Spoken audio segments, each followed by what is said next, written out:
স্বামী স্ত্রী একই সাথে জান্নাতে যেতে চাইলে এই চারটি আমল করতে হবে। যদি কোনো স্বামী আর স্ত্রী তারা একই সাথে আল্লাহ পাক রব্বুল আলামিনের জান্নাতের ভিতরে ঢুকতে চায়, জান্নাতের মেহমান হতে চায়, তারা যেন চারটি কাজ যেন তারা করে। এই চারটি কাজই প্রমাণ করে যে আল্লাহ পাক রব্বুল আলামিন আপনাদের জীবনের সমস্ত গুনাহগুলোকে ক্ষমা করে দিয়ে আমার আল্লাহ আপনাদের দুইজনকে জান্নাতি হিসাবে কবুল করবেন। আপনারা দুইজন একই সাথে আল্লাহর জান্নাতের মেহমান হতে পারবেন। সুবহানাল্লাহি ওয়া বিহামদিহি সুবহানাল্লাহিল আযীম। তাহলে মা, আপনি অনেক নারী আছে তার স্বামীকে অত্যন্ত ভালোবাসে, আল্লাহর কাছে মুনাজাতের মাধ্যমে বলে, আল্লাহ আমার স্বামী এতটাই প্রিয়, আমি আমার স্বামীকে যেমন করে দুনিয়াতেও চাই, আল্লাহ মৃত্যুর পরে আমার স্বামীকে আমি আখিরাতেও চাই। আবার অনেক স্বামী আছে তার স্ত্রীকে আলহামদুলিল্লাহ অত্যন্ত বেশি পছন্দ করেন, খুবই বেশি ভালোবাসেন, যার কারণে ওই স্বামীটা আল্লাহর কাছে মুনাজাতের মাধ্যমে বলে, আল্লাহ আমি আমার স্ত্রীকে প্রচণ্ড পরিমাণে মহাব্বত করি, ভালোবাসি, দুনিয়াতে যেমন আমি তাকে ভালোবাসি, মৃত্যুর পরেও যেন জান্নাতের ভিতরে আমি তাকে যেন ভালোবাসতে পারি। আল্লাহ তার সাথে তুমি আমার একটা মুলাকাত করাইয়া দিও। আল্লাহু আকবার, আল্লাহু আকবার। এটা হলো আসলে মন থেকে যখন একজন আরেকজনকে যখন ভালোবাসে তখন কিন্তু এইরকম দোয়া করা হয়।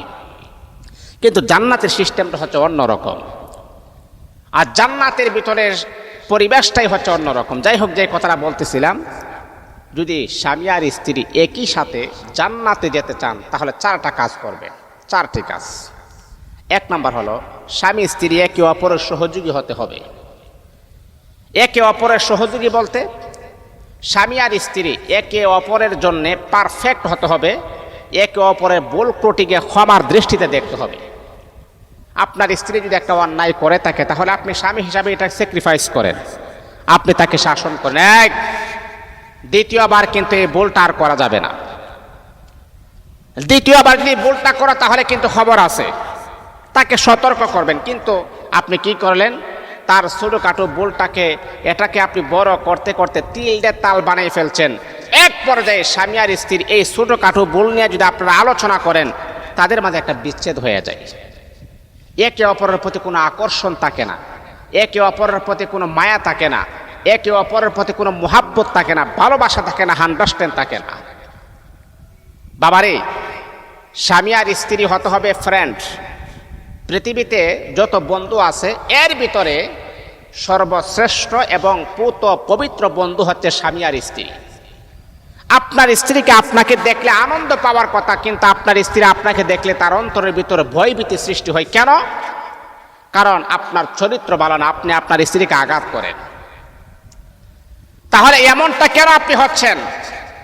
এমনটা কখনো হওয়া যাবে না। একে অপরের সহযোগী হতে হবে, এটা হলো এক নাম্বার আমল। স্ত্রী কষ্ট পেলে তার পাশে আপনি থাকতে হবে, স্ত্রীর কষ্টের সময় তাকে সহযোগিতা করতে হবে। আবার স্বামী যদি কোনো বিপদগ্রস্ত হয় অথবা বিপদে পড়ে যায়, আপনি স্ত্রী হিসাবে স্বামীর পাশে আপনাকে দাঁড়াতে হবে। কারণ স্বামী আর স্ত্রী এটা কোরআনের বিধান, আল্লাহ নিজে বলে দিয়েছেন একজন আরেকজনের জন্য পোশাক। বাবা, একজন মানুষের অর্ধেক সৌন্দর্য তার পোশাকে ব্যবহৃত হয়, তার পোশাকই অর্ধেক সৌন্দর্য প্রকাশ পায়।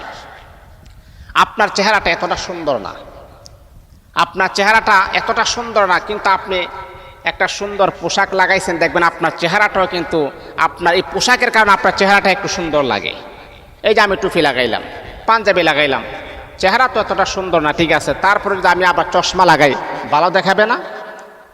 তাহলে এই যে জিনিসগুলা ব্যবহার করলে সৌন্দর্য আরো বৃদ্ধি পায়, ঠিক তদরূপভাবে স্বামী আর স্ত্রী একজন অপরজনের সৌন্দর্য বৃদ্ধি পায় একজন অপরজন পাশে থাকলে। সুখে দুঃখে একজন আরেকজনের সাথে থাকলে তাহলে স্বামীর সৌন্দর্য বৃদ্ধি পায়, স্ত্রীর সৌন্দর্য বৃদ্ধি পায়। তাহলে একজন অপরজনের সহযোগী হতে হবে, এটা হলো এক নাম্বার আমল। দুই নাম্বার হলো স্বামী স্ত্রীর ভিতরে সন্দেহ দূর করতে হবে। একজন অপরজনের প্রতি কোনো সন্দেহ থাকা যাবে না। আপনি আনুমানিক করে কোনো কথা আপনার স্ত্রীকে বলতে পারেন না। আমি প্রবাসে আছি, তুমি মনে হয় অমুকের সাথে কথা বলছো, তুমি মনে হয় অমুকের সাথে চ্যাট করছো, তুমি মনে হয় অমুককে মেসেজ দিছো না, এইরকম কথাবার্তা বলা যাবে না। কারণ আনুমানিক করে কথা বলা এটা ইসলামে হারাম করে দিয়েছেন। ইসলাম এটাকে কখনো সমর্থন করে না। আপনি আনুমানিক করে কথা বলবেন, আপনি তাকে ধারণা দিয়ে আপনি তাকে একটা অপবাদ রটাইয়ে দিবেন, এটা ইসলাম সমর্থন করে না। বাবারে, আপনি আছেন প্রবাসে, আপনার স্ত্রী বাড়িতে আছে, আপনি তাকে দিয়ে একটা পুরুষকে উঠাইয়ে দিলেন, এই পুরুষের সাথে তুমি রাত্রি যাপন করেছো, তিলটাকে তাল বানিয়ে স্ত্রীর সাথে আপনার একটা বনিবনা হচ্ছে না। এই যে প্রবাসের জীবনে যারা আছেন, মনে রাখতে হবে আপনার স্ত্রীকে যদি আপনি সন্দেহ করেন, হ্যাঁ অনেক সময় যদি সন্দেহের মাত্রা বেশি বেড়ে যায়, আপনি একটু ডকুমেন্ট লাগান, প্রমাণ লাগান, জাস্টিফাই করেন আসলেই কি আমার সন্দেহটা কি বাস্তবতা আছে কিনা, আপনি চেষ্টা করেন। কিন্তু আপনি চেষ্টাও করলেন না, এই যে একটা আনুমানিক একটা ধারণা নিয়ে তাকে আপনি বাজে কথাগুলো বললেন, মনে রাখতে হবে আপনি স্ত্রী হারিয়ে ফেলবেন। শুধু খালি স্ত্রী হারাবেন তা নয়, আপনি তার ভালোবাসা হারিয়ে ফেলবেন। এই জন্যে স্বামী আর স্ত্রী একে অপরের ভিতরে সন্দেহ থাকা যাবে না। যদি হ্যাঁ মনে করেন আপনার স্ত্রী একটা অন্যায় করে ফেলেছে, অন্যায় করার পর আপনি যখন তাকে বললেন এই কাজটা কি তুমি ঠিক করলা, তখন সে ক্ষমা চাইছেন, আল্লাহর কাছে মাফ চাইছেন, আপনার কাছেও মাফ চাইছেন, আপনি তাকে ক্ষমা করে দিবেন, আপনি তাকে দ্বিতীয়বার একটা সুযোগ করে দেন। কিন্তু হ্যাঁ একই ভুল যখন সে বারবার করবে, তখন আমি বলবো আপনার স্ত্রী যতই সুন্দর হোক আর যতই রূপবতী হোক না কেন, তাকে দিয়ে কখনো সংসার করা যাবে না। কারণ যেই নারী একই ভুল বারবার করে, ওই নারীর দ্বারাতে সংসার করা কখনো সম্ভব হতে পারে না। কিন্তু বন্ধুরে আমার শোনো, আপনার স্ত্রী যদি আপনার অগোচরে কোনো ছেলের সাথে পরকীয়াতে লিপ্ত হয়ে যায়, এক পর্যায়ে সে তার ভুলটা স্বীকার করে ফেললো, সে আপনাকে বলে ফেলেছে স্বামী হ্যাঁ আমি তো শয়তানের প্রবঞ্চনায় পড়ে এরকম একটা ভুল আমি করে ফেললাম, তুমি আমাকে ক্ষমা করে দাও। কিন্তু বাবারে, আপনি তাকে ক্ষমা করলেন না, আপনি তাকে বললেন না না তোমাকে ক্ষমা করে যাবে না, তুমি আমার ঘর থেকে চলে যাও।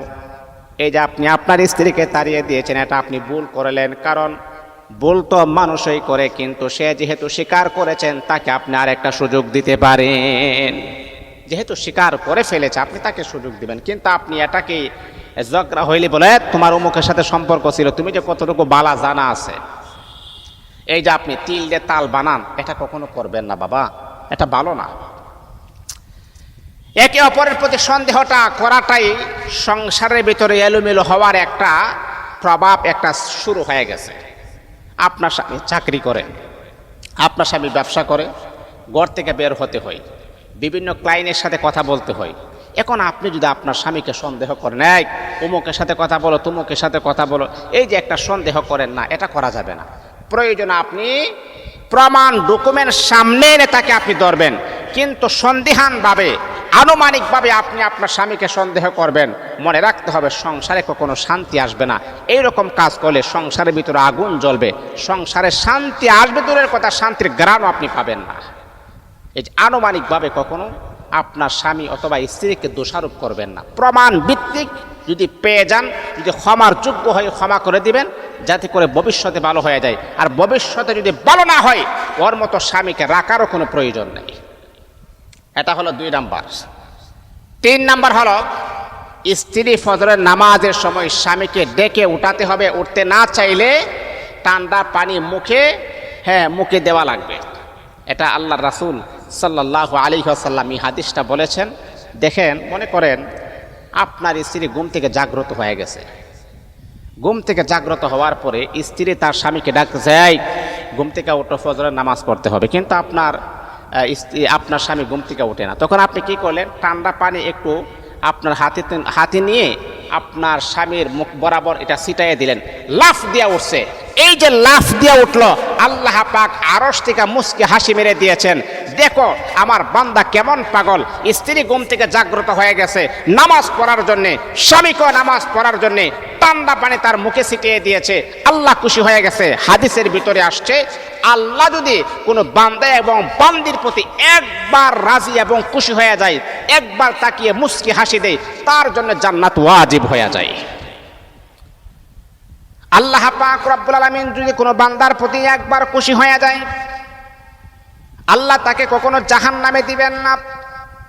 ও দুনিয়ার মুসলমান যুবক ভাইয়েরা, দুনিয়ার মানুষকে হাসানোর জন্য কত মিথ্যা কথা বললেন, দুনিয়ার মানুষকে রং তামাশা করার জন্য কত মিথ্যা কথা বললেন।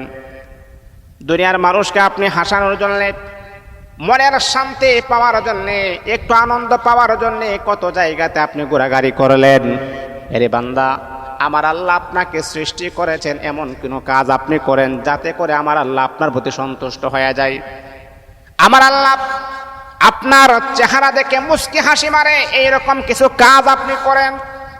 ওই যে স্বামী আর স্ত্রী এই কাজগুলা করে আল্লাহ পাক রব্বুল আলামিন মুস্কি হাসি দেন। আমার আল্লাহ যদি মুস্কি হাসি দেন, স্বামী আর স্ত্রী দুইজনকে আমার আল্লাহ ক্ষমা করে দিয়ে দুইজনকে আমার আল্লাহ জান্নাতি বলে ঘোষণা করে দিবে।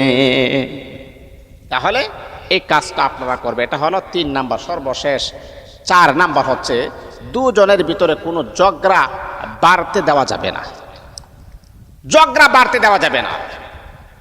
আপনার স্বামী রাগ করেছেন, স্ত্রী চুপ, কোনো কথা বলবেন না, একবারে চুপ। মানে আপনার স্বামী যে রাগটাও করলেন, এটাও কিন্তু আপনার স্বামীর রং। আপনি কাজটা করেন নাই, তারপরে কিন্তু তার রাগটা বেড়ে গেছে। এখন যেহেতু তার রাগ বেড়ে গেছে, এতে করে আমি আপনাকে বলছি, এতে করে আপনি রাগের সময় তার কথার পাল্টা জবাব আপনি দিবেন না।